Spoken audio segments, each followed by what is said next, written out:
I stay away? Why do I keep looking up? Are we finally going somewhere? People talking shit behind my back.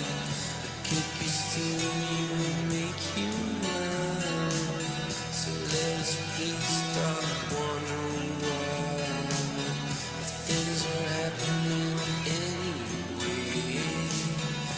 Back and forth 1,000 times.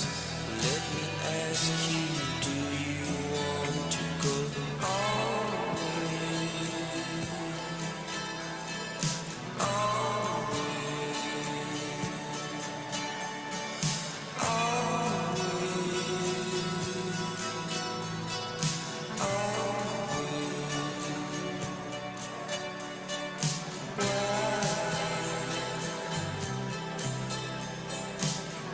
the way.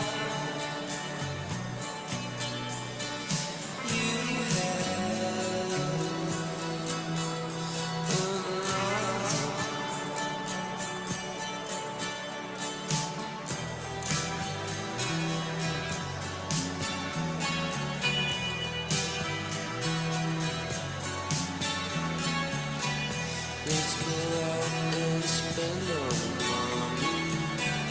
Make some fun pretending we are lovers. I'm getting tired of this situation. Good afternoon, everybody.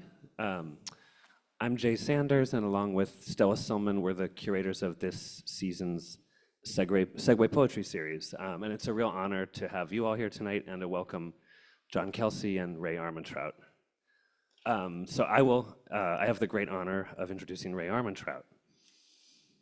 A poet operating in points and lines, with language steeped in its inherent baggage, specificity, function, and potential, Armantrout's work attends to the world in real time.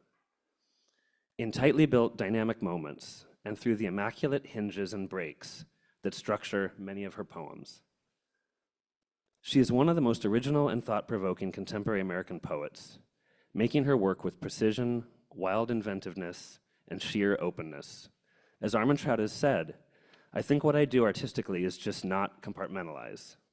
And in a way, I think that's what artists have to contribute to society. Her poetry rejects the seamlessness, spin, and authority of continuity, disrupting narratives to model a non-hierarchical, non-progressive relationality. A hallmark of her work is enacting the problematic conjunctions of the abstract and the concrete. She says, it's a Cheshire poetics, one that points two ways, then vanishes in the blur of what is seen and what is seeing, what can be known and what it is to know. And indeed, Armantrout details the atomized, fragmentary nature of interior life, awash in real and ephemeral exterior conditions. Her poems assemble these isolated fragments into higher orders of meaning, enacting poetry's singular capacity to reconfigure relations between parts and whole, powerfully addressing the contemporary reality through its own recomposition.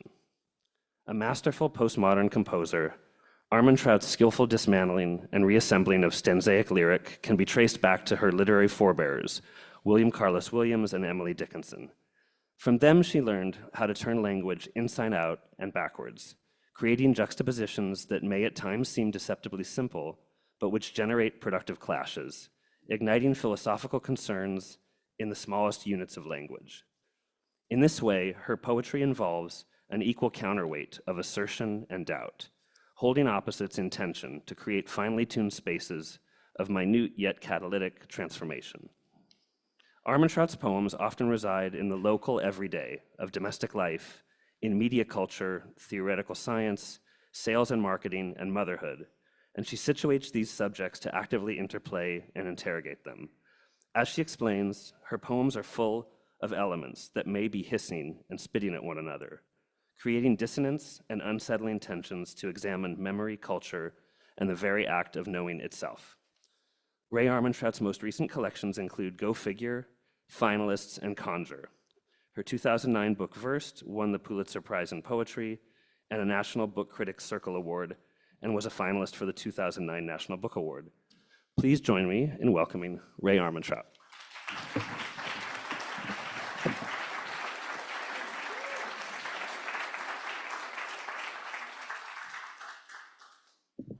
Hello. Thank you. That was great. So, and this is my newest book, Go Figure. Great cover, I think. You did get some, right? To sell? Stella, are they out there? Okay, yeah. Terrific. There are a few copies, not very many. But anyway, I'm going to read some poems from Go Figure and then some even newer stuff.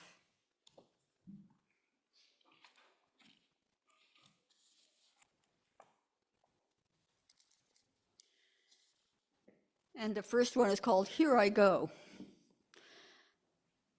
Here I Go Again was a rock anthem once, crowds on their feet, mouthing the words. There's no way to explain how faultlessly I want to write about how pointless all this is.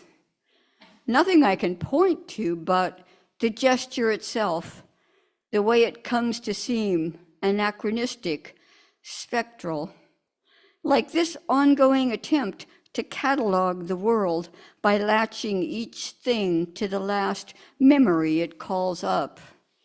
Nothing recalls the new Cat 6 haboob, but I'm hard to discourage. When a branch lays out 5, like an old card trick, identical white orchids, 3-petaled light sails spread, ready to go, each with a small bat face in the middle. There is such a thing as a haboob. I always mean to say that first. It's a huge dust storm or sand, and they've been having a lot of them in the desert southwest, like Arizona. That's where I first heard the word. And then once you hear that word, you just have to use it somehow. Skid. Sleep is my boyfriend, my mother, my boss. It tells me disjointed stories, news of the night world. I am walking on the fragile bodies of dolls. No, I'm not. It's something else. A sentimental journey through a doomsday scenario. Then we're back with the anger reenactors hired to grease the skids.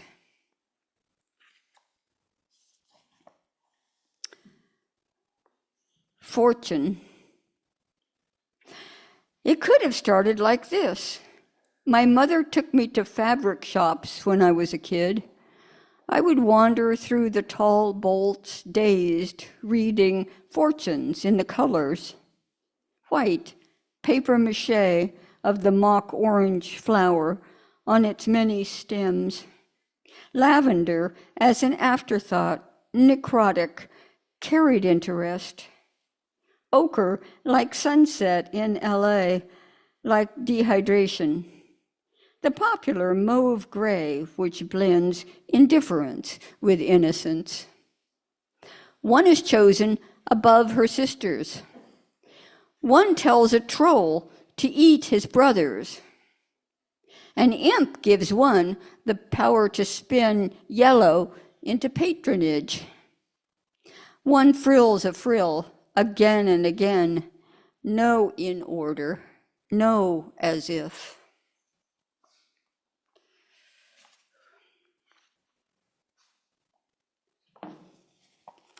I like to read books in which scientists try to explain science, so to popular audiences.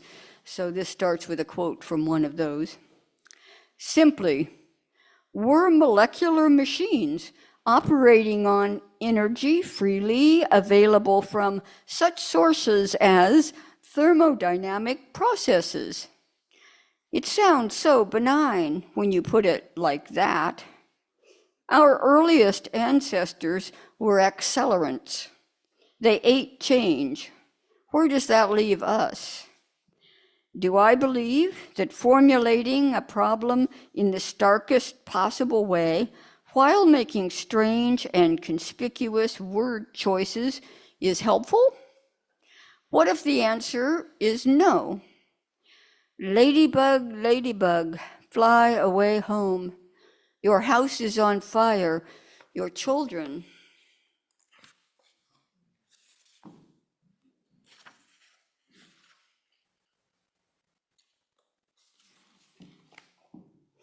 Conversations.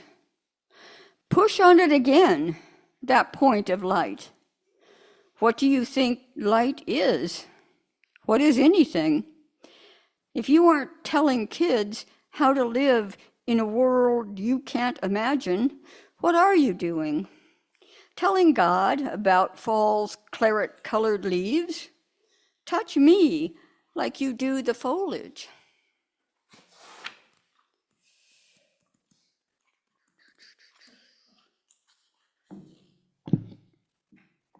Speaking of God, this this poem has two parts, one called Genesis and one called Revelations. Further thought, Genesis 2. When words first had meanings that lasted, that hung in the air after their occasions had dissolved, it was eerie, I get that. Words were gods, arbitrary, deathless. Not every bird or bush would talk, but the idea that any might was palpable. To be at the source and not see it must have driven people mad. Revelations 2. This means that. No, that means this, the twins say urgently.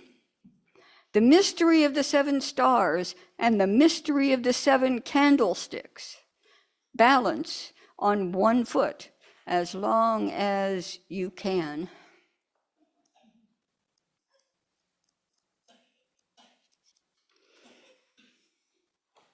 And this is another one of the sort of science-inflected ones.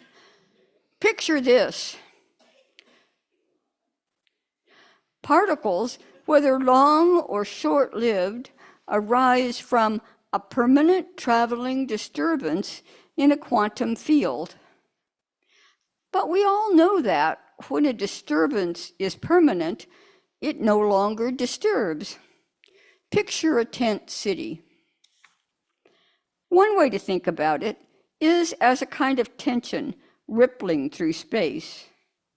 We know how tension distributes itself in a body, now behind the eyelids, now in the shoulders, how it can be moved, but not removed, so that when we suck on our knuckles, our neck muscles can relax briefly.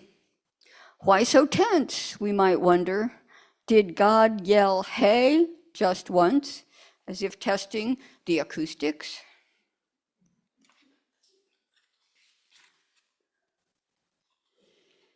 And I was already writing about fire before the LA fires. I am from the West Coast. Fire. Even the warm cement sidewalks where I played jacks in my memory made of this. Backfire, burnout, zombie fire, past, present, future tense. We are a princess, they sing, one pushing the laundry basket, the other inside it, still waving. Zombie fire is a real thing. It's something that, it's what happened in LA, actually. There had been a fire that was put out in January, and then apparently it came back to life. That's called a zombie fire. Angel. When I was almost a woman, the men in the radio called someone I thought might be me an angel and a baby. I wasn't offended. What did I know? I knew I would have to empty myself to fit inside the songs, and I wanted to be in them as long as they lived, to be called to and never come, to be full of my lighter and lighter self with literally no place to go, as it is in heaven. You see, I'm spending a lot of time rewriting theology. I was raised in a religious household. White sky. I want to end on something hopeful. Someone has proposed we seed the stratosphere with diamond particles reflecting back the sun. I want to know if they'll twinkle. Obviously, the stars are bad role models, distant, self-absorbed, and volatile. Explosions count as standard candles. Some say we will need to change the animals. Okay, and then I'm going to read, I have a book coming out, I don't know, next year or the year after called Safe Rooms. I'm going to read some from that and then some even newer stuff. Finally, not afterglow, not the last word.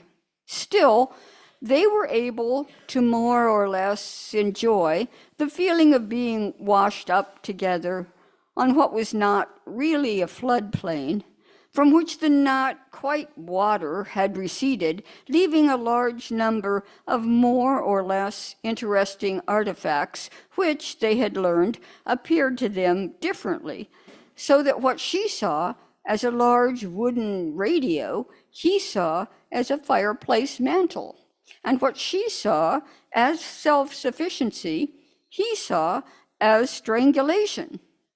In past times, they had fought bitterly about what things were, what they should or should not be. Now they tried to guess what the other would call any object they spotted. They had come to find failure hilarious and even faked it on some occasions.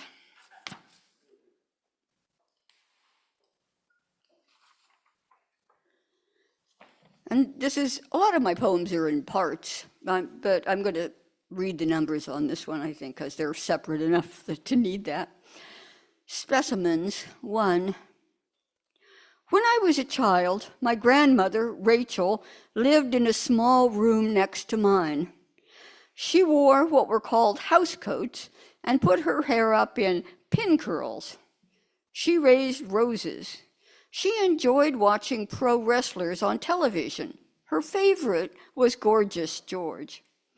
And she loved the piano player Liberace. I remember the rhinestones on his cape. She spoke very little. I assumed Rachel must be typical of something. 2. Listen, the God who made you cannot know anything about you. It can't become distracted. It has to keep producing orchids with monkey faces, caterpillars with pink feathers, and the one who floats on her own reflection.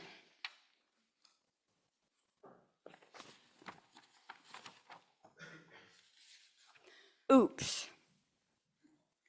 When Mark Bolan sang, "You're slim and you're weak, you got the teeth of the hydra upon you," he didn't know he meant my sucked dry rag of a body needled for the IV. To say or do what you don't think you mean is scary and embarrassing, but you have to put it in perspective. You have to wonder how intention differs from momentum anyway. Which one came first? I think you're taking momentum too personally. I bet you say, oops, when a bird swoops by.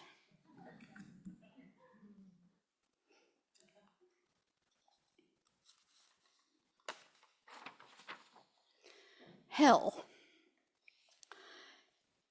In the first place, the idea was to gauge how far or near certain hot spots on my closed eyelids were from one another and from me, to put them in perspective. Some part of me is still dealing with this, but now edgy and cerebral have been added to my favorites, along with hilarious and heartbreaking. The new job is to hitch opposites to a central pivot. Everyone is going to hell around here. So it seems.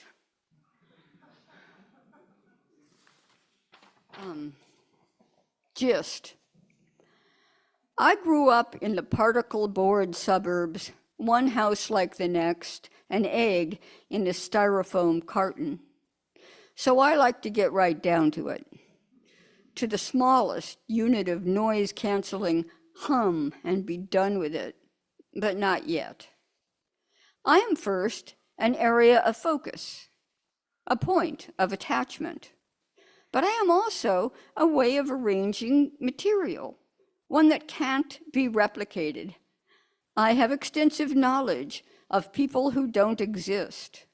My mother, who for decades dyed her hair an impossible shade of red, and who had, facing the door, a popular painting of wild horses. Can I have the burgundy leaves of this old November pear tree coolly twinkling forever instead?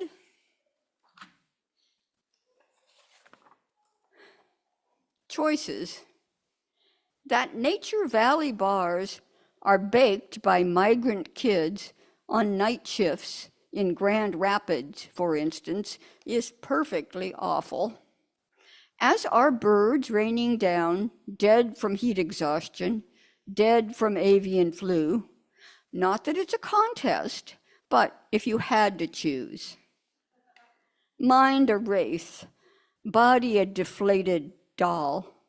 Or was it the other way around? There's nothing so perfect as the perfect substitute.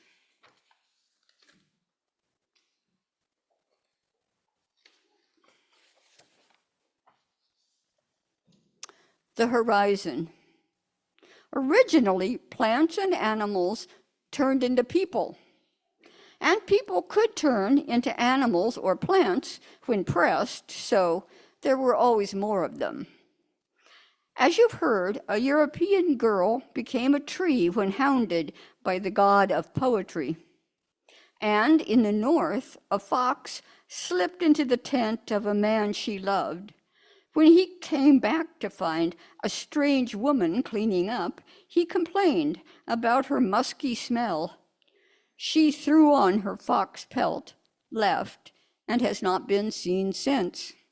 The similes we see everywhere today are faint echoes of such transformations. Still, the horizon will change into a mirage again and again.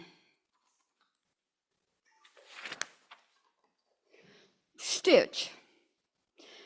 There's nothing so lovely as a prolonged vanishing. This is true if you mean sunset in Iceland. False if it's the memory care facility by the abandoned shopping mall. You can't think a thought and judge it all at once. So we invented juggling and the caesura, the heartbeat stitch in the ocean of time. Okay, those were from Safe Rooms, and then this is from a new manuscript. That's either going to be called maybe Cringe, or maybe Please Explain. Inner. Our universe is tattooed on the inner lip of a black hole's event horizon, and a columbine jerks stiffly in the wind. It doesn't mind, or has no mind. It lives to be read by insects. This child is merry and lonely. She twinkles knowingly at no one, like a revolving door or star. In one view, she is being stretched out. In another, she's traveling in and in. Real. We show her Disney films and read her fairy tales. When she asks if magic's real, we say no. Not the kindly teapot with the elephant trunk spout, or the squeezable keychain globe. Yet tales grow new heads, which are somehow able to recall where shocks were delivered, once upon a time, before the bodies were severed. No, men don't fly. Snakes won't grow from women's heads, no matter what is done to them. There are no kings in the dead world.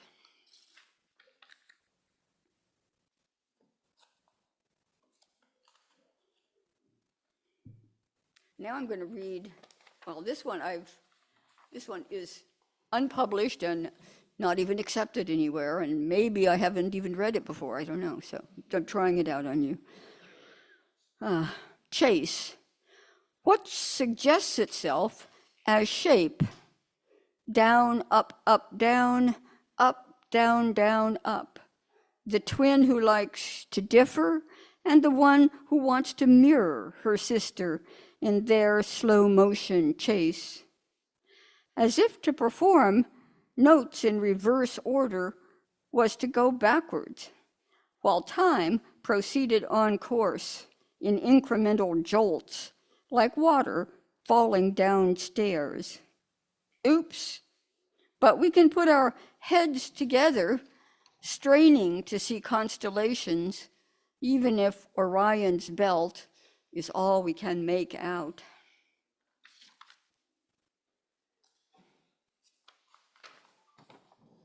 Witch. I'm shrinking, I shrieked, meaning aging, nearing death, because I thought that to pretend I was the witch in The Wizard of Oz was funny and would thus communicate something, if not exactly my feelings. Cousin Rust, with your look of blood and sunset, I'm almost in love with the lace you've made of metal. And here, this is the one called Cringe, also new. Cringe, headed for the cool kids table at the old folks' home. You wish. I'm just fixelating here. I can't tickle myself, but I can sometimes surprise myself by thinking, they're just like us is not the same as just like me. Corporations have been neutered, says the CEO with his Star Trek mullet. With less regulation, we'll be men, faded streamers flapping helplessly above car dealerships. Pole dance, our post-choice glide path. Cringe is a new meme. Cringy.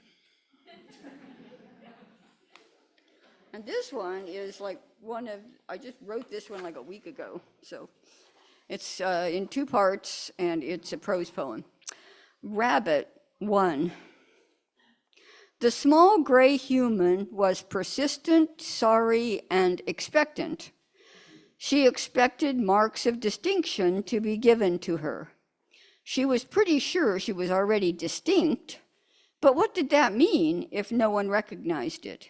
Help, she said aloud to herself without meaning to. If anyone heard, she said she was just kidding. She had heard that a sense of humor is a valuable attribute. 2. The white slug known as a sea bunny has black tufts on its ear-like feelers and clusters of dots with ink blots along its side. There's a splotch at the end where a tail would be if the slug was a rabbit. The markings, which vary in size and design, cannot be used to attract mates since the sea bunny is eyeless. We follow the progress of this little fellow as he makes his way across the rocky bottom. Okay, just a couple more, 3 maybe. This one, do you guys, some of you ever Google your books on Amazon to see what? I bet you do, but you don't have to tell me. Anyway, sources. I rank 193rd in death, grief, and loss today. Not bad. And 3rd degree in the mystique of rhizomatic cloning. Infinity has its star-struck fans, as does Precision. 125 plastic horses were removed from a man's rectum, sources say. Was in the newspaper. Might have been a tabloid, huh? Okay, literally 3 more now. This one, Monica Yoon, who's here, published in Poem a Day. Skill sets. 1. In the first cartoons, the mutability of forms was a laugh riot. Bouncing biceps, 1 foot growing huge to stomp a cricket, and staying that way. The eye's first finger. 2. It's one thing to rate pains on a number scale, another to judge them qualitatively.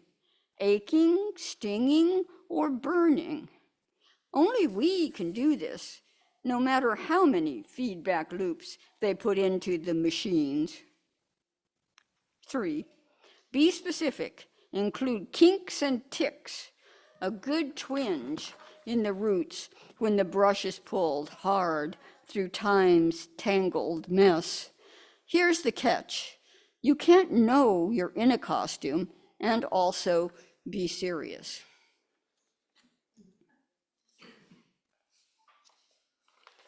Okay, I think I'll just do 1 more. I always do that. I always skip the one before last. Heading. This is also pretty new. But it was no use saying D was only B turned backwards if no one knew which way we were headed. Why this fixation with mirror images, doppelgangers, and their love-hate relationships, false equivalences, evil twins? Sunlight turns raindrops to glitz. Scientists make mirror bacteria against which life has no defense. Okay, I think I'll stop there.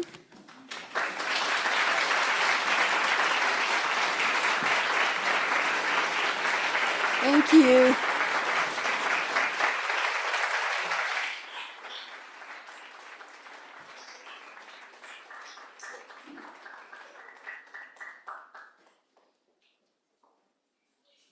Thank you so much, Rae Armantrout.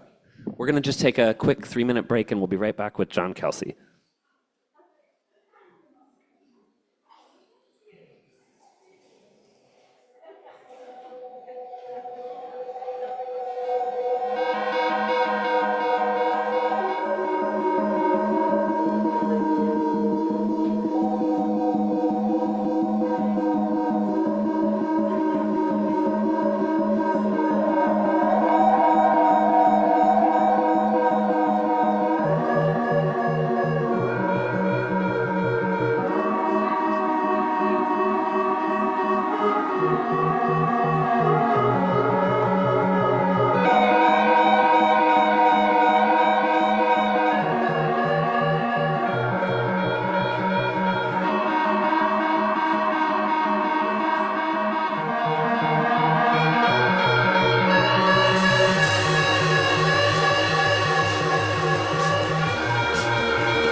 Here's another thing that flew up in my mind like the razor blade in her wrist, locked in a closet of Deep Space Nine. Deposit for a wasted life. I lost it with a sweepstakes eye and another fucking fight. A junkie in the queue for the library line. That's another lost sight. A stabbing of his eyes. Her veins are now popping like blue train lines. Still bumping on the bathroom floor. And not for the thrust or what? The mirror thought it saw. You got a clearer thought and pulled it straight out. You got me jumping from a real safe high. I want a fool forever if you ain't by my side. I want a fool forever if you ain't in my life.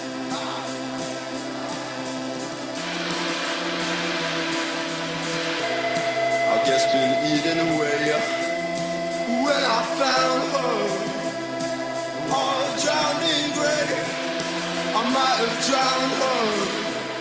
I call a plague number, and yeah, I might have seen it all.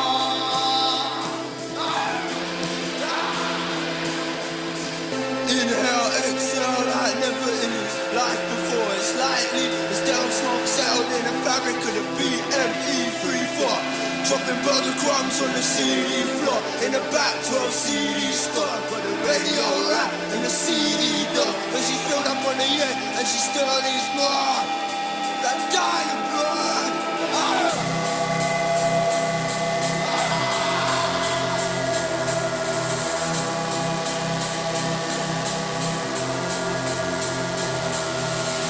£6 in my pocket. Hi, hello everyone. Welcome back. And thank you for coming to Segue. It's nice to see so many people supporting poetry. Today, I have the pleasure of introducing John Kelsey. The intro is a little long, but he's a very complicated man. John has played almost every role the art world has to offer. The critic, the dealer, the artist, him and herself. Within the role of artist, both a solo and a collective one, he has worked across nearly every medium: photography, video, sculpture, painting. With his fictional brand, Bernadette Corporation, born in 1999, he and his collaborators assumed the all-encompassing but faceless identity of a corporation, through which they carved out an illegitimate space to play with the dregs of culture while creating demand for a marketable artistic identity. They notably co-authored the novel Rena Spallings, which became the namesake of his gallery, co-run with Emily Sundblad. As a solo artist, his shows always tell a story, but their look and content never feel the same. In his most recent show at Gallery Buchholz, he rendered the TV character Emily from Emily in Paris in a suite of pastel drawings, viewable in life and also through a virtual reality experience. Across these activities, it seems that his many different ways of working and being are seamlessly intertwined and very much driven by his writing, which often takes the form of critical essays on artists who are his colleagues and friends. In the introduction to his collected writings, Rich Texts, he writes that the texts were produced on the same screen that's used to visualize, organize, and mobilize contemporary art. And so no matter what they say, and however inaccurate their perceptions, they know they are close to art, in fact, simultaneous with it. In these essays, he constantly invokes literature, inserting quotes by writers like Mallarmé, Rancière, and Joe Brainard. But just as much as these authors' words inform his visual analysis, so does his sensitive understanding of words as a material to be shaped on a page. This expands his elucidation of, for instance, painting. In an essay on the paintings of Charlene von Heil, descriptions of her surfaces take on the qualities and temporalities of the written word. He writes, "The line's power is slowed and stilled in such passages. The line stops and the eye keeps going, and neither arrive at the destination of a recognizable form." Artists' images flash before the reader in their ascribed literariness. The structure of an Albert Oehlen painting is a base giving rise to towers of paint. It is widely known that art criticism is in a state of crisis. But even amidst the trend of dwindling venues and watered-down reads, John has retained his steadfast eye and a solid handle on form, in part because he has traced the very contours of this crisis always in his writing.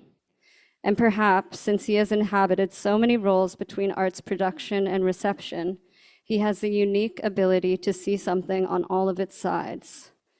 Throughout his texts, he divulges the hard facts of an artwork rather than asserting any sort of value judgment.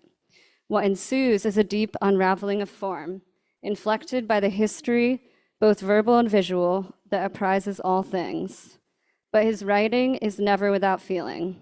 His own affective response is always built into these descriptions, and strangely, it is through his attentiveness to the physical qualities of an artwork that he ends up producing an intimate portrait of an artist, their character transmitted through the materials they have deposited along the way.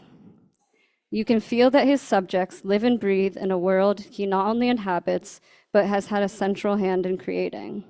His new book, I Forget, is a meandering poem structured by faulty memories and misgivings. A sort of memoir, it is a self-portrait made from the matter of negative space. In his role as a dealer at RENA, John fosters artistic experimentation that is at odds with the demands of the art market, while never denying its function in contemporary art. And he operates his gallery with a kind of openness and inclusiveness present in his writing and art making. It is a space where preconceived notions of good or bad don't really matter, and failure is okay.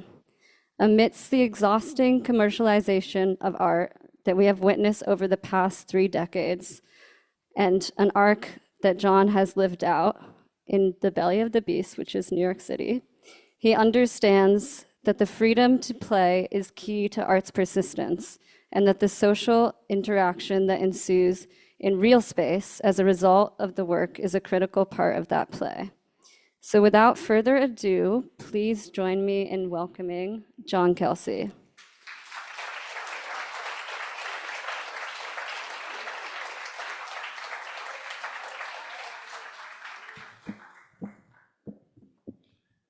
Thank you, Stella.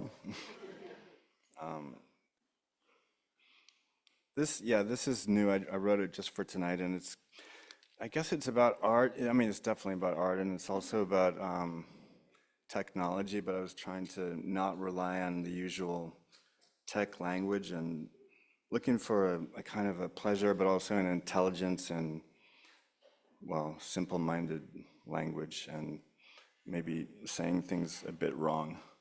The title, I took it from Michaela Eichwald because she didn't want to use it anymore. The Microsoft Word.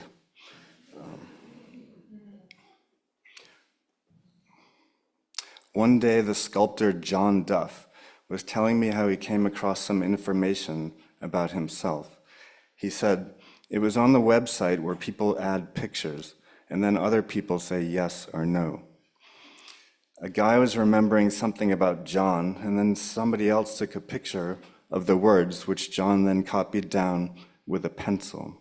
His friend showed him on his phone. I could picture it in my mind, the phone, the pencil, and John with his reading glasses on, copying the words back into the world. John was working on a sculpture, and at the same time telling me this, and it was a story about information. I liked the part about the website where other people say yes or no. How somebody puts a picture somewhere and it's not information, it's just a picture, not yet anywhere, not until other people say yes or no. And then you're part of that.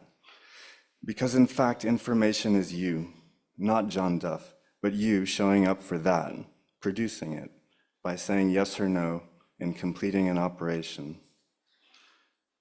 But it's never complete, it's ongoing.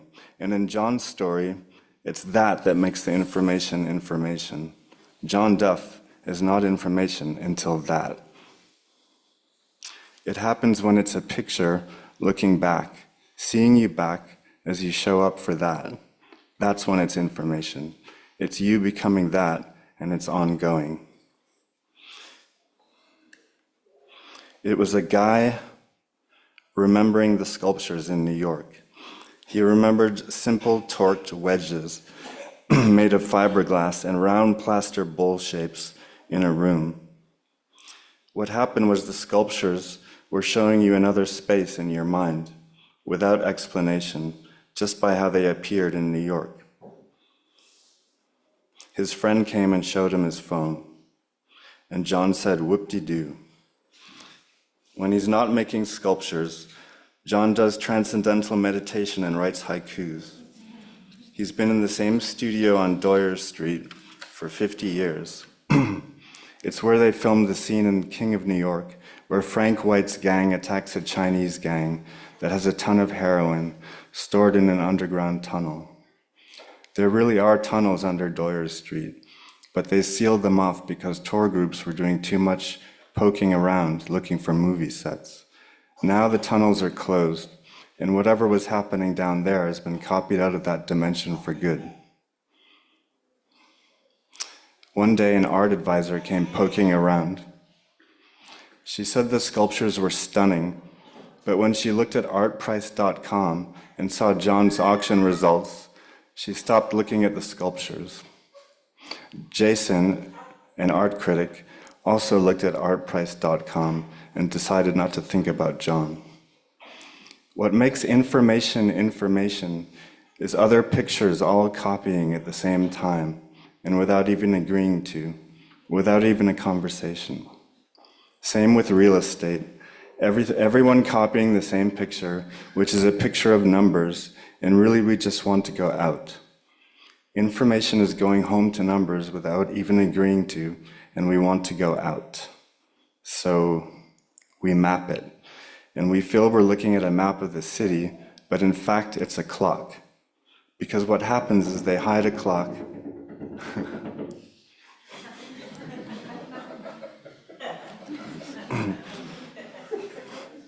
Because what happens is they hide a clock behind the map, and now the whole city is copying the same picture at the same time, and what happens is you can't really go out. Because New York is now that, a clock inside a map that sees you back. And now you're walking around inside a clock as it counts your steps, and this really fucks with time, our relationship to time. I looked on the map for the tunnels, and all I found was a bar called Peachy's. And someone was adding a story about their Peachy's experience and mentioned the tunnels, a memory of tunnels, and more about Peachy's, high ceilings, signature cocktails, 5 stars, and we want to go out. The next day, another art advisor came and looked at the sculptures. I saw she was trying to come up with a chestnut or nutshell on the work. She said, "Wow, you really found the missing link between minimalism and post-minimalism." Okay, nobody found John. And then maybe it happens that we're all missing links. Links linking to nothing but more links. And it happens that John's recent sculptures involve a system of metal rings connecting stacks of spherical voids based on a math problem he heard about. And you could almost say the work models an idea of missing links right here in the room, and it's stunning. Meanwhile, on the website where other people say yes or no, there's a young woman adding pictures. She's always alone and always in the mirror. You can't tell if she's an artist or an underwear model, but she has a long, narrow face.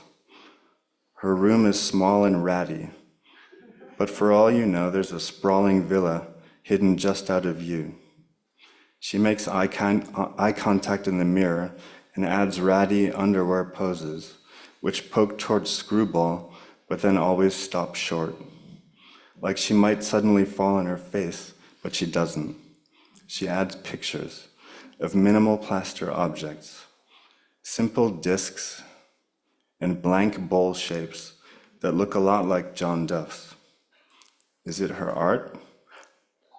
I like to think these are sculptures that only exist as that, in that ratty dimension in the mirror, not in real life, that the sculptures are never copied out of her underwear. I admit I enjoy not knowing what's what, and when the information is that. It's when a picture is looking back at you, pulling you into her rat hole, into rat time. Minimal energy, a weak signal, like a lot of other rat holes on the website where other people say yes or no.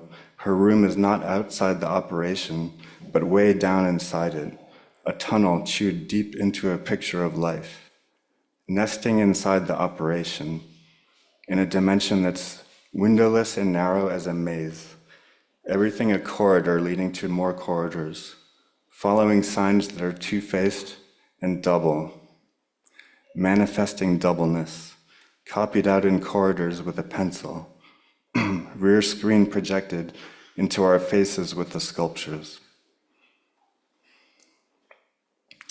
The electronic girl is that, pulling you into a maze of missing links, and it's a distinctly noir and ratty feeling you get when operating the pictures. Everyone knows this is nowhere. It's the whole idea, and it's the feeling. It's also the feeling. One night, a man lowered himself down through the skylight into John's loft, and then John showed the man his gun. What happened was he chased him in his underwear out into the streets of Soho over cobblestones. I could picture it in my mind, the skylight, the gun, the cobblestones, then going back home in his underwear to meditate. And in the far corner of his loft, hidden behind a sheetrock partition, John's young son is quietly getting into crypto. Which brings us to the actual physical cobblestone, where it's placed behind a video in a sculpture by Mark Kokopelli. Sculpture or video? Relax, it's a TV set, with a heavy cobblestone clearly placed behind the screen inside the video, which is a Chinese touch screen. And to go with this, Mark has written a press release based on a Buddhist prayer, a meditation on TV. It says, television is made entirely of non-television. Look at television and see nothing but non-television. See sculpture. Relax. It's a cobblestone. He's talking about the continuity of mind after death, after television, coming down through the skylight, over the cobblestones, into the mirror, into the ratty underwear dimension of a picture looking back at you. Because television is sculpture, and sculpture is nothing. You can watch it with meditation. As it happens, I've started reading Lotus Girl, Helen Tworkov's memoir about how Buddhism came to New York and to the art world specifically, which at the time was specifically anti-war, the bohemian countercultural left, which at the time was ready to have its mind blown in a big Soho loft. Relax, it's only the mind. Relax and blow your mind against the war. Relaxing the mind against war is not easy, but there's also nothing easier. It's a story about how her mind was blown in a loft. Our mind is already blown. The continuity of mind beyond death is pictures looking back at you without even a conversation, but we do agree. Technically, we accept that the mind is blown, but it's not relaxing.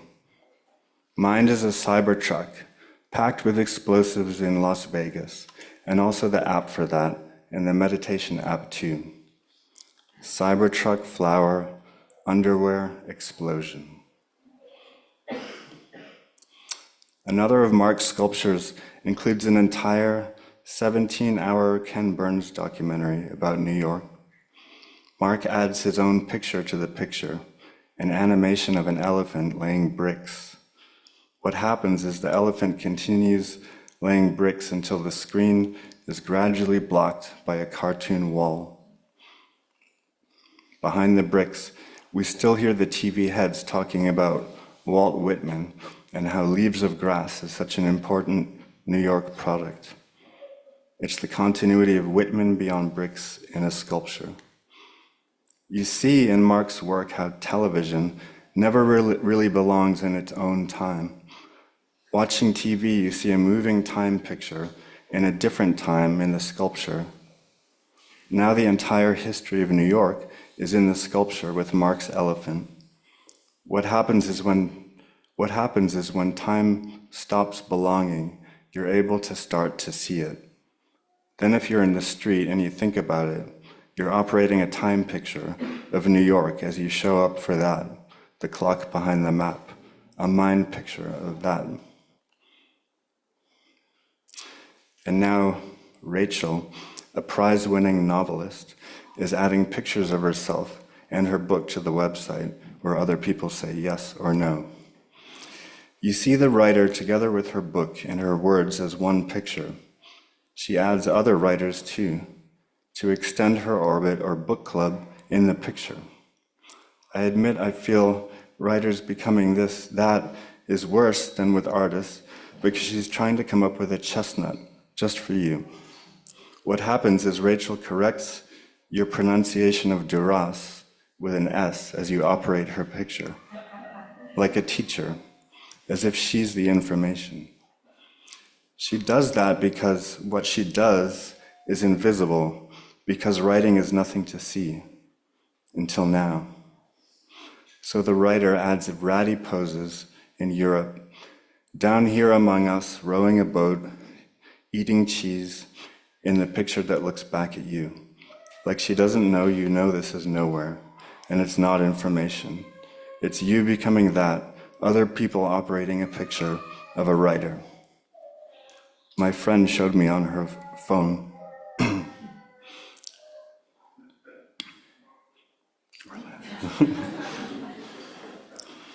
Chewed deep into a picture of life. We come down the corridor with a pencil, copying that. We come down to our doubleness, and what happens is writing becomes that. A picture that fucks with time, and it's ongoing. And then you're able to start to see it. When I add stop war to the picture, I still produce that, and nothing is stopped, it's ongoing. I write stop war, and it's writing with a war machine called Microsoft Word, nesting inside a genocide, which is now big Microsoft business. It's the continuity of war beyond mind, and we really just want to go out. What happens is they hide a war inside the typewriter. It's when writing stops belonging that you're able to start to see it. Now you're operating a war picture in your mind as you show up for that, the clock behind the real estate, and you're able to start to go out. That's it. Thanks.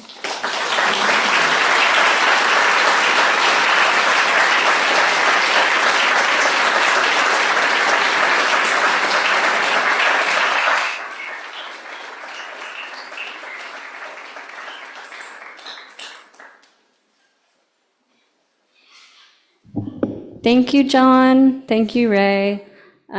Please come next week. Lynn Tillman and Audrey Woolen will be reading. Thanks, everyone.